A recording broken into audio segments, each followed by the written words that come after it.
The Tea-Biz podcast delivers tea news that you need to know. A recap of the week's major headlines with commentary and cultural trends hosted by Dan Bolton. It is the voice of origin for tea professionals and enthusiasts worldwide. Tea nourishes and inspires. It is the most ancient of plant-based medicines, simultaneously energizing the body as it soothes the mind. Making tea is an art and craft as described on the Tea-Biz portal. Intimately local, the 200 billion tea trade exerts global influence, employing millions to enhance the well-being of all.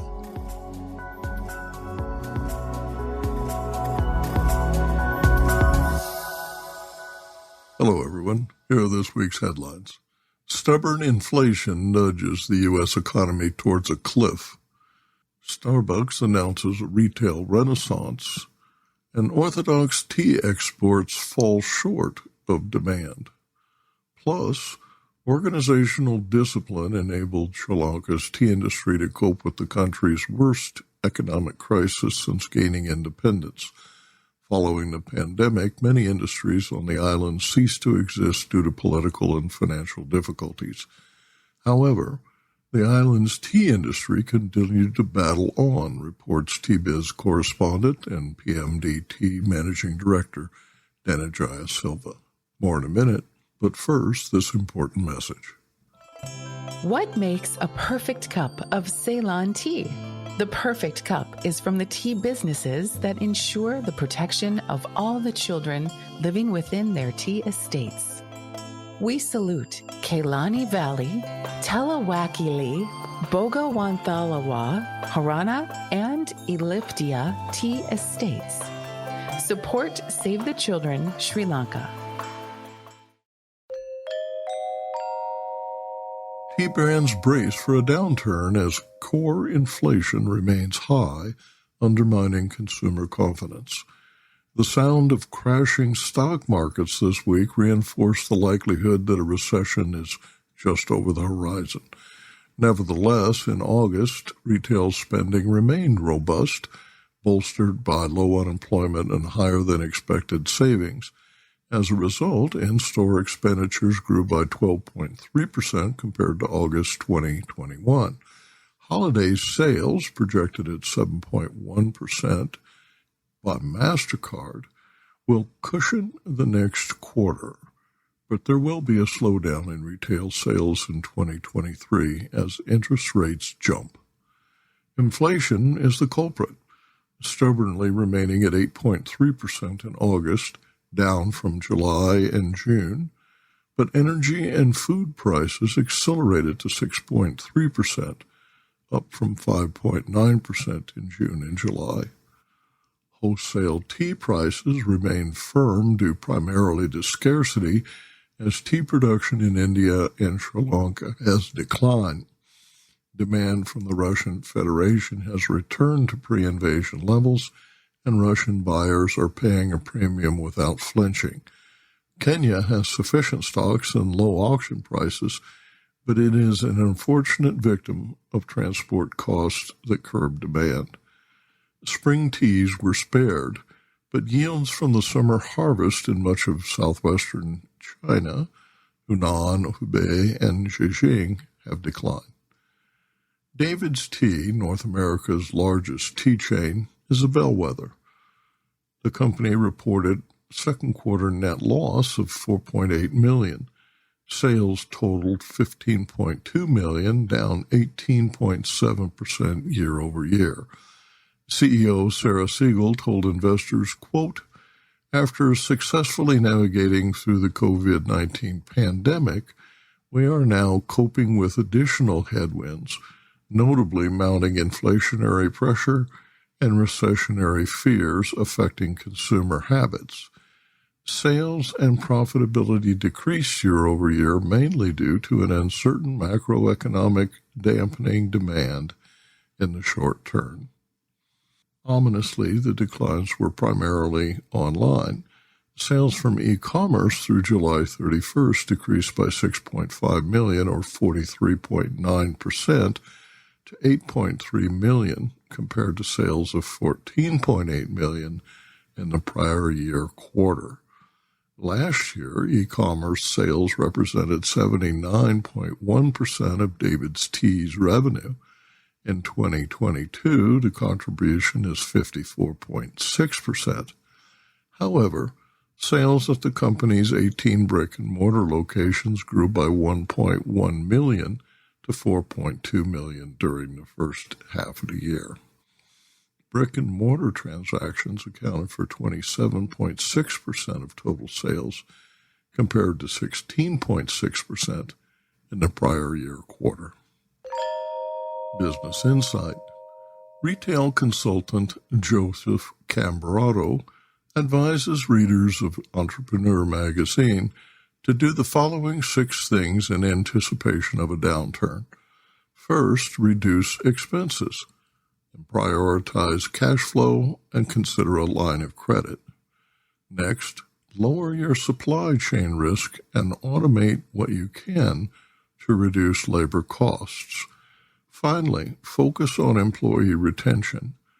In their annual compensation best practices report, PayScale found that 76% of organizations experienced labor shortages in 2021. Turnover averaged 24%, much of which was voluntary. In addition, the report found that 44% of U.S. companies say they are losing employees over pay as wages drop in real value month over month. Promising a retail renaissance, Starbucks executives say they are reinventing the company, budgeting $450 million for in-store technology, in addition to new well-being benefits and increased pay. Speed of service is a priority. Improvements to the mobile order and pay app and a new cold beverage system will reduce the time it takes to make drinks. Stores with Clover Vertica will deliver freshly ground, freshly brewed coffee in 30 seconds. Store remodels will improve customer experience by, quote, unlocking the intersection of convenience and connection, end quote. The intent is to expand the third-place experience beyond the physical store, reports the company. Chief Technology Officer Deb Hall-Lefebvre says, quote, we will never replace our baristas. Rather, our job is to automate the work and simplify it so that their job gets easier, end quote. Founder and interim CEO Howard Schultz told investors the company would open 2,000 new U.S. locations to launch a, quote, new era of growth, end quote. According to the company, the 3-year expansion will deliver comparable store sales of 7 to 9%. Revenue will grow by 15 to 20%. Quote, Starbucks is a growth company, and our accelerated expansion is a direct reflection of the expected returns from our reinvention plan, end quote, according to Chief Financial Officer Rachel Ruggieri. Quote, we have already begun to take action on an inspired roadmap to build the future of Starbucks, all while staying true to our mission of uplifting communities through a shared love for coffee and further extending our coffee leadership and innovation, Schultz told Investor Day attendees. The event introduced newly named CEO Laxman Narasimhan to the investment community. He officially joined Starbucks on October 1st. Globally, Starbucks expects to operate 45,000 stores by the end of 2025, increasing to 55,000 locations by 2030. Business Insight. One important innovation eliminates the need for baristas to scoop from containers of ice when making tea. Beverages account for more than 60% of the company's more than $29 billion in sales. Making tea and coffee is the core competency. Starbucks is one of the top tea retailers in the world, selling more than $2 billion in packaged and food service tea. To please customers, Starbucks introduced thousands of variations to what was once a simple list of ingredients. The result is an increased workload and wait times for customers. Baristas complain that the task has become impossibly complex and stressful. Workers have voted to join unions in hundreds of locations to address these concerns.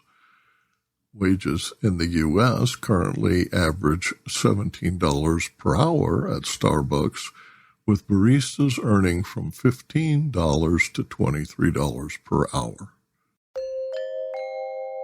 Weather and war combined this spring to boost exports of India's Orthodox tea quite significantly. Exports increased by 22% through June to 97 million kilos, up by more than 10 million kilos over the same period in 2021. Most of the increase was due to spiking demand for Orthodox tea, which accounted for 49 million kilos, an increase of 9 million kilos compared to the previous years. In past years, Germany and Japan purchased large quantities of Orthodox tea, but sales to both the EU and Asia are down. Exports to Japan fell by almost 11% during the first half of the year. Exports to Germany declined 10%, and shipments to the UK were down 2.5%, below the same period in 2021, according to statistics provided by the Tea Board of India. Mohit Agarwal, director of Asia Tea Group, says, quote, "The Orthodox tea market is at an all-time high. The market is booming in Iran for Indian Orthodox teas. Orthodox tea production could reach an all-time high." Sri Lanka produces half of the black loose-leaf tea processed using traditional Orthodox methods. The process involves plucking mainly by hand, withering, rolling, and drying. Orthodox teas produce a rich colored liquor and distinctive flavor during oxidation and fermentation.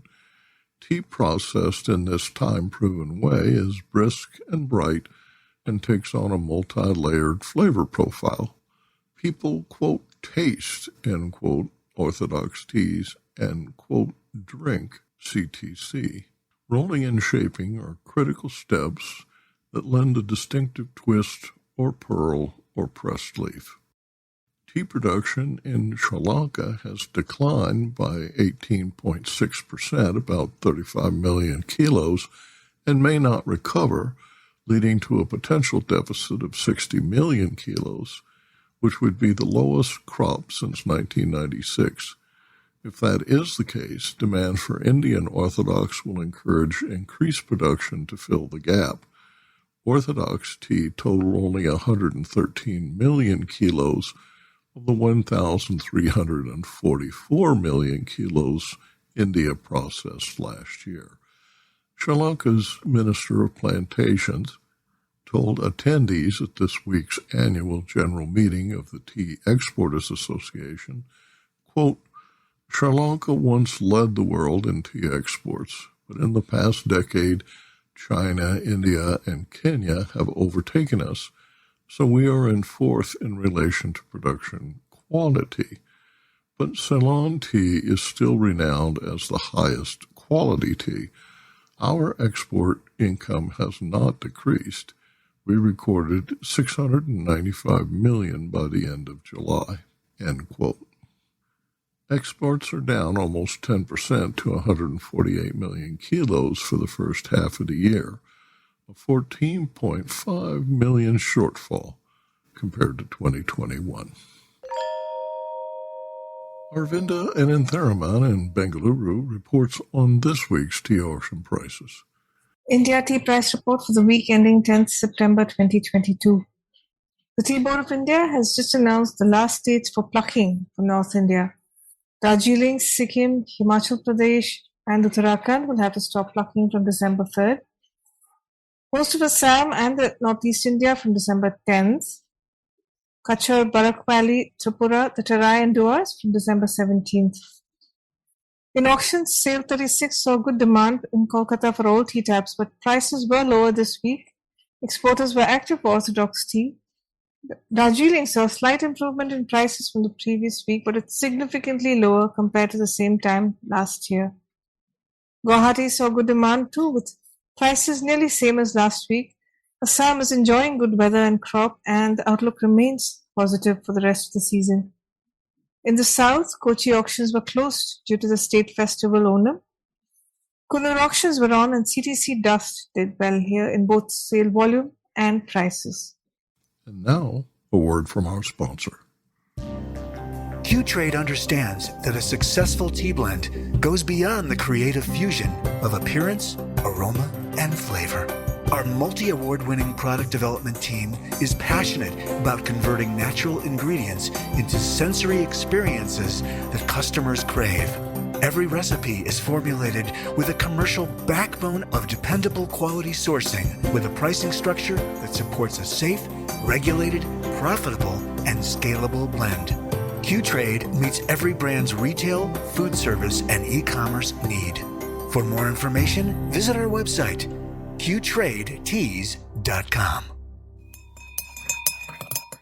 This week, T-Biz travels to Sri Lanka to assess the condition of a resilient tea industry following an unsettling spring marred by high unemployment in the aftermath of the COVID pandemic. For several months, tens of thousands protested the inflation-driven cost of food and shortages of basics, including fuel, cooking gas, and electrical power. The upheaval led to the resignations of both the Prime Minister in May and the nation's president, who fled the country in July.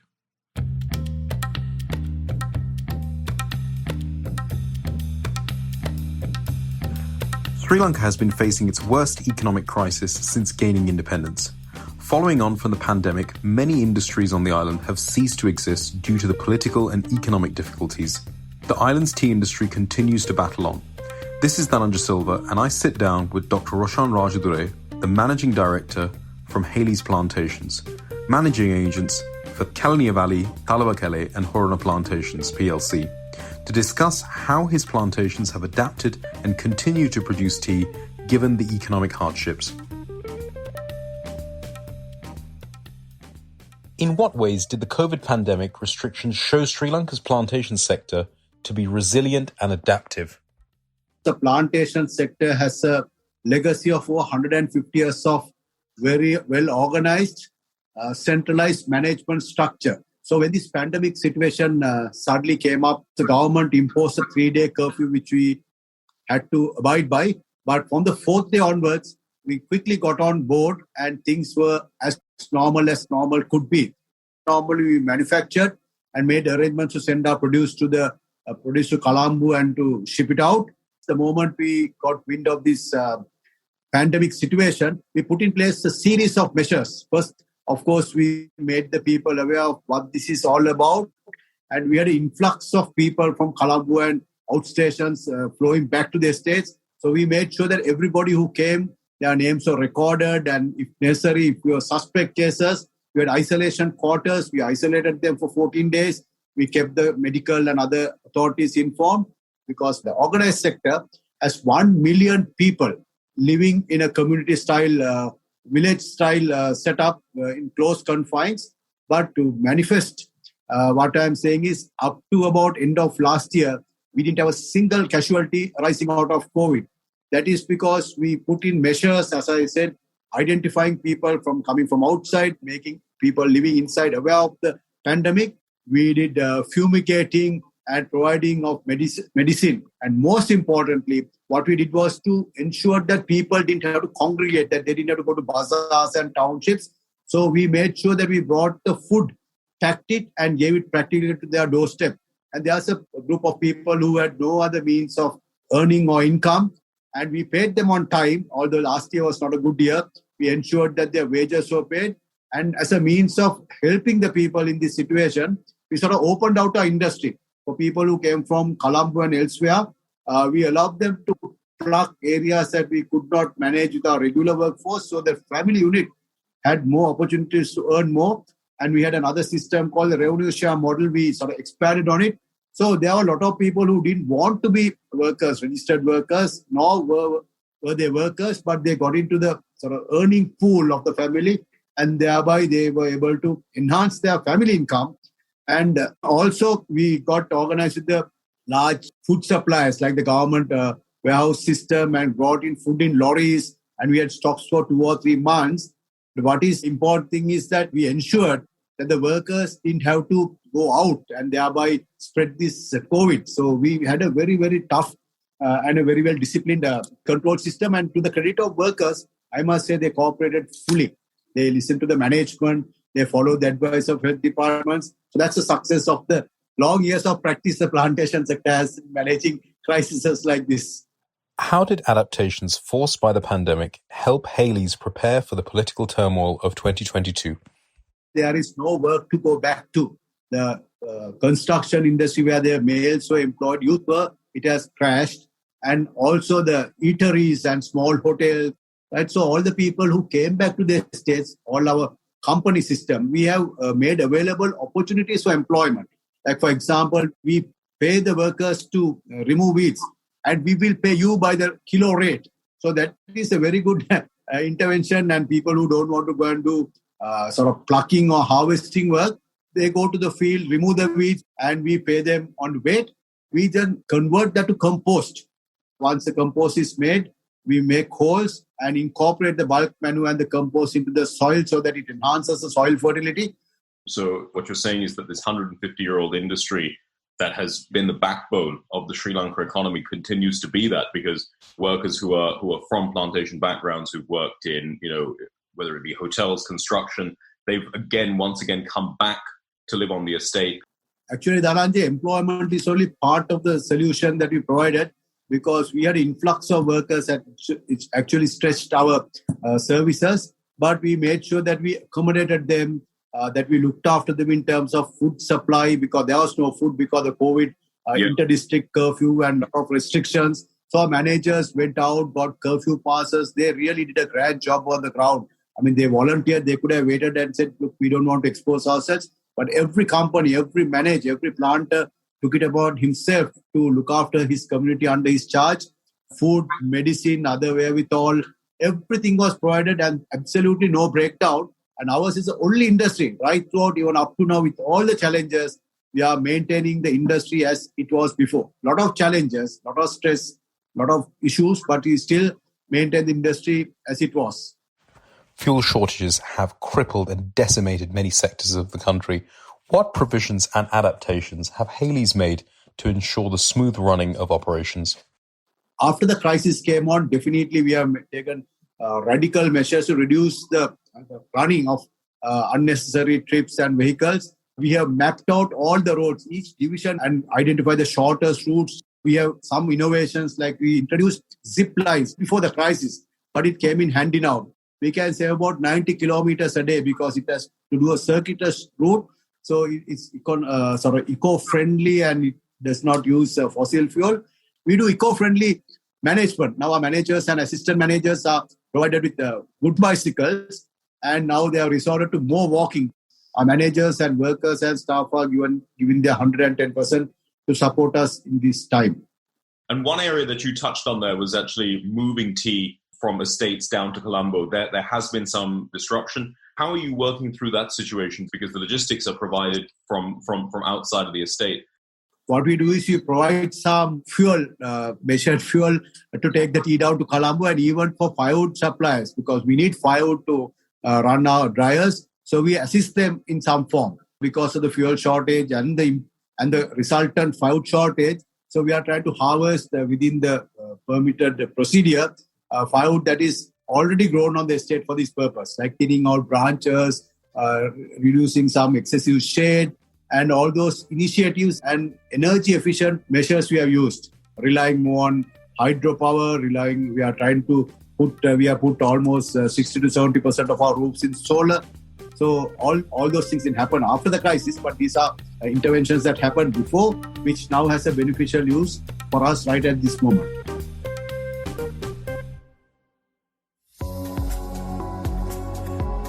Intrigued by what you heard in today's podcast? Would you like to learn more from our global network of tea-biz journalists and tea experts? Remember to visit the T-Biz website for more comprehensive coverage. That's www.t-biz.com.